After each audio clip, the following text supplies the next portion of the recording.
Hi, everyone. Welcome back to Grandpa Mark's Hobbies, build update number 1 of our Atlantis Tom McEwen's Mongoose kit. This has been a long time since I've done an Atlantis kit, and don't know why, because I'm really happy with how everything's going so far. So let me get everybody out of the way here.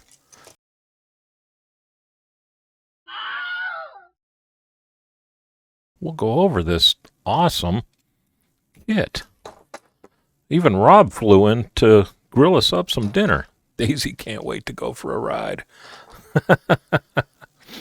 So let's move everything out of the way. And I want to talk about the people first. So let me bring you in a little bit. This is going to be the driver, molded in just like this. His hand is still on the, it's somewhere over here. Here it is. On the sprue. And the reason is because you put him into place, and then you put the engine or the steering wheel in, and then you made his hand to the steering wheel so it looks natural, which is a very cool idea. The helmet fit together so nice. I just need to paint the gloss black for the front, and I think what I might do is paint that silver, like a chrome silver, and then smoke, just to see what happens. I'll do it on a piece of sprue first. If it doesn't look right, I'll go ahead and paint that gloss black. But the helmet looks good on top. I don't want to pull it off with the sticky tack, but it's a white helmet on top of the silver, and the silver had some good detail in it. The body, the straps are already molded in place. And all I did was had to detail them up a little bit. I'm still not done. But in order to give this that, I don't know, that back in the 70s, the flame retardant suit look, where it was that shiny asbestos suit, what I did is I painted everything chrome silver first. And I let that dry overnight. And then I came back with my panel liner, and I went where all the deep parts of this were with panel liner, let it sit just for a little bit, and then came back with a Q-tip and dabbed the excess out. So there wasn't any real black spots sitting there. But it kind of dyed the deep parts. And that gave that suit a ton of life, and it gave it that chrome look that, like the fire blankets have and stuff like that. Reminds me of Lost in Space. So there is him. Okay, my lighting is really kind of killing me today. But what I did is I just painted him flesh. This is all Tamiya paints except for the eyeballs, which is just craft paint. I gave him a shot of flesh and then brown the hair, and that's NATO brown, believe it or not, the way this thing's really chewing up my lighting. The shirt, I came in, that's khaki. A little bit glossier than I expected, but that's khaki, and we'll tone that down with some flat. Pants are just flat black. The patch right now is just chrome silver. We're going to do something with that, with probably the blue that I have for the dragster. And then I came in with tapioca for the eyes, which is the craft paint. A little straight line with red for the mouth, and there we go, and some Tamiya's blue for the eyes. And don't forget the eyebrows, that really helps. And then I'll paint the belt, and I'll do something with that patch on his shirt too. I'm not going to put the Texaco on the back. He's not working for Texaco. This is just going to be like, he's going to be with the build at the show. So the next thing we did is we had a blast painting up the Christmas tree. I'm going to pull you out just a little bit. The Christmas tree. It took quite a while to clean all the mold lines off of the light bulbs. There was no flash. It was just where the molds, come together, and that leaves that little line Well, you don't, light bulbs don't have little lines in them, so we had to sand all that out with a knife blade and files and everything else. I bet you this took me about an hour to clean and 20 minutes to paint. But it's just Tamiya's. I don't have clear yellow. I don't even know if they make it. But that's just flat yellow on the bulbs, and I'll hit that with some clear Mod Podge tomorrow after that dries all the way. And that should give that a light bulb look, I'm hoping. Then I did the clear red, or clear orange, down for the countdown. Green, clear green, and then clear red.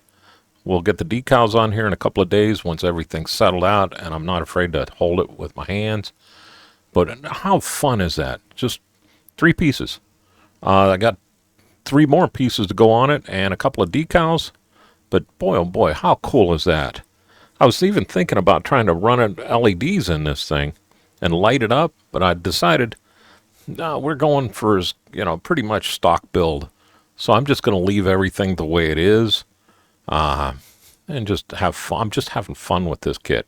And I really am having a ball with the kit. The tires, man. The front tires came out awesome. Check that out. That spun aluminum looks great. That's chrome silver and panel liner, and then wiped the panel liner back out to, it's shining so bad there. There we go. Wiped it back out to give that spun aluminum look. There's nice detail in here. Both of those, the back rims, I did the same thing. Panel line the heck out of them after the chrome silver dried overnight. And the front of the rims, same thing. They look awesome. I mean, you can see the spin marks on there where they drug the aluminum out. That looks so cool. It really does. And I can't wait to get the tire put on them like I did the front. The fronts just pop together. They're a 2-piece hub, and you just pinch them together with the rubber on them, and you're done. Boom. I use my extra thin inside there, and then just kind of set them together, kind of pinch them for a second, and that's story written there. Next in line is the engine. I don't have the blower assembly or intake assembly put on yet. Right now, this is chrome silver for the blower and the intake. It looks good. There's some fantastic detail here. The engine is awesome so far. I painted the main part of the engine and the heads black, just because I've always seen them black. Chrome silver for the valve covers and the transmission and clutch housing, and then panel line the snot out of it this morning. The exhaust, I didn't paint. Not at all. I drilled them out, and I went pretty deep with the holes in there, too. I don't know if you can see, but since this is a nitro car, it's not going to have the soot in there. Nitro, alcohol burner, geez whiz. It's not going to have the soot in there that like a top fuel or a regular car would have, a dragster would have. So what I did is I just took the flat aluminum and painted on the inside where I drilled the holes, and I'm going to leave it like that. That should be clean. There wouldn't be any soot on those or anything. If you chromed these, now they would show the blue, but I left them the powder coat. I just like that white exhaust look on these. It really looks sharp.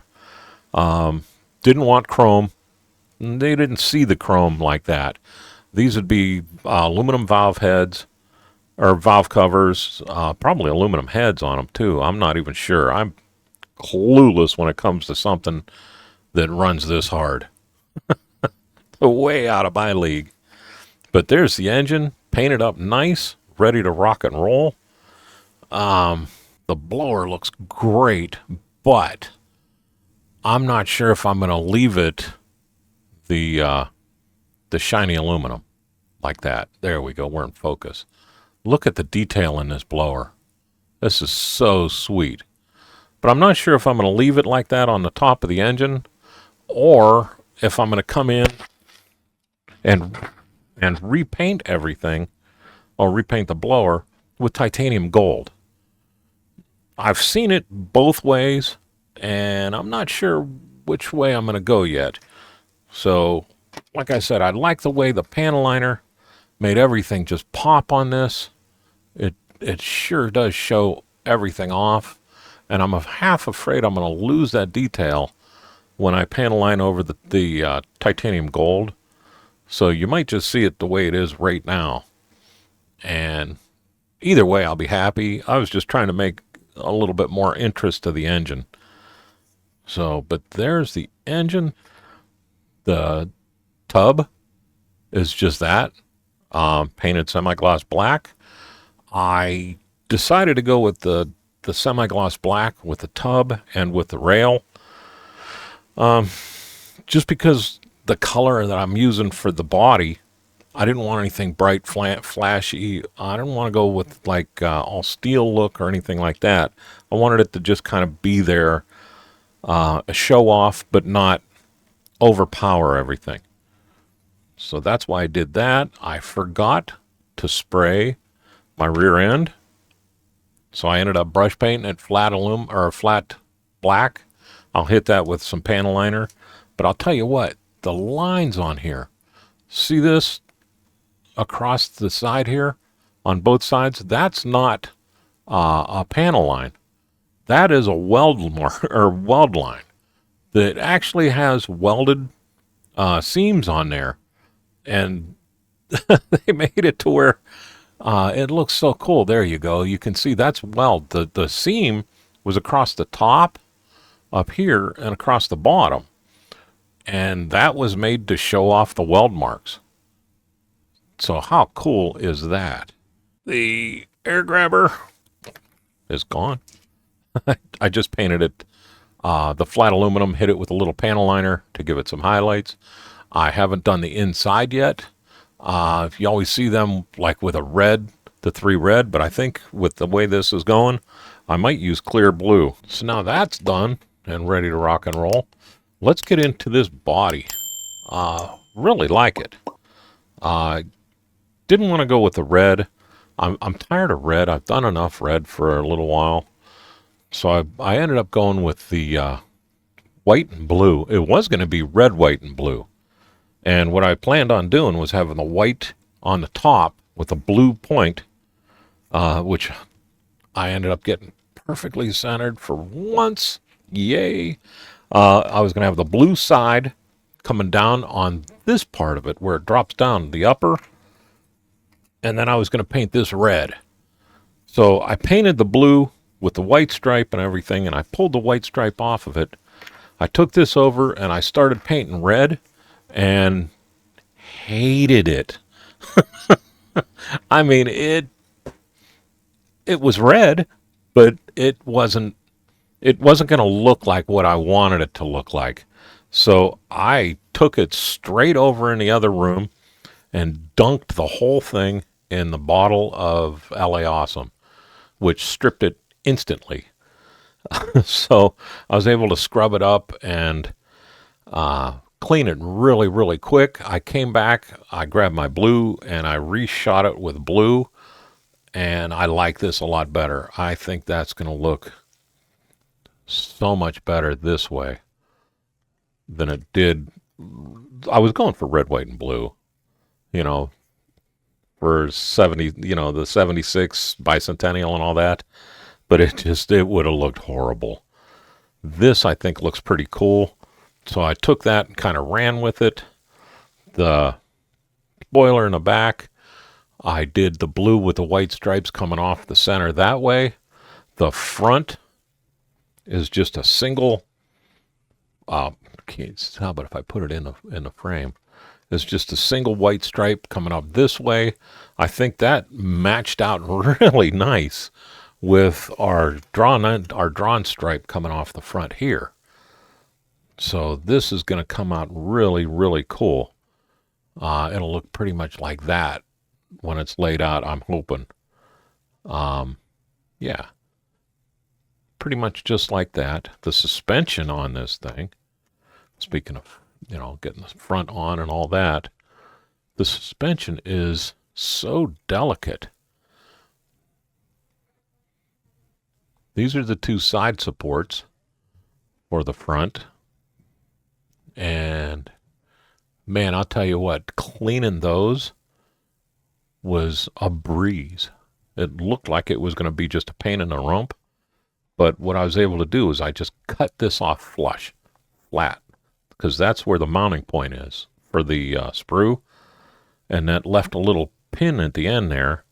And I took my round file, and believe it or not, my round file fit that radius perfectly. So I just filed that back until it was flush, grabbed a hold of it right here with the little alligator clip. That's just the little hole that goes in the side here. And spray painted these with the chrome silver. Again, I didn't want all that flashy flash chrome on the front of this either. The only thing that I kept chrome was the crossbar and supports for the back wing. That's all that's left chrome on here except for the steering wheel. Everything else went through the LA Awesome. The steering linkage that goes all the way across or all the way down the front of this thing did not. It got sanded just with some 500 grit sandpaper. So there's that. Here is the rail. This took more time than anything else on this kit, is cleaning that mold line where the mold comes together and leaves that crease. It was all through this. So just scraping that mold line off and making sure it was all gone took forever. Then I dropped the gas tank in there. The gas tank even has some good detail. You see the two notches here and the one underneath. Those are for the fuel lines that come up from the engine, which is nylon. So we're going to have to see how all that works out. But so far, everything else works out great. The cage looks good on there. Just simple as simple can be, but that's all there was, It wasn't a whole... Look, I scraped the paint off. I'll come back with a brush and put that back on there. But this is going to look sharp as heck in here. It just drops right into place. And then this will drop on. And ba-bang. There's not a whole lot to this, but a lot of prep time to get it to this point. So I still got to figure out how that... I think it comes in this way and drops in. But the engine will go back in here and take up a huge amount of the back end. And this thing's going to look cool as heck. A big dang engine on the back of there. So I talk about having some guts running this thing full throttle down the rail at 200 and some miles an hour. Yeah, forget that. I like to run, but man, that's just next level right there. But anyhow, this is where we stand so far. I'd like to have this done before next weekend's show. I don't know if I'll take it. I just want to have it done before then. And for it ready to go to its display. I still have the back tires, which are all the way across the room. Here we go. That are wide open. And I still want to see if I can get enough weight in those back tires to lift this off the ground. But I don't think there's enough room in these tires to get that much weight in these. So I think it's just going to end up sitting on the, sitting flat like it is. It's going to be with the show, with Mr. Hear No Evil, and the driver. But with that, I'll let you go. You all have a great day and a better tomorrow. And thank you very much for watching.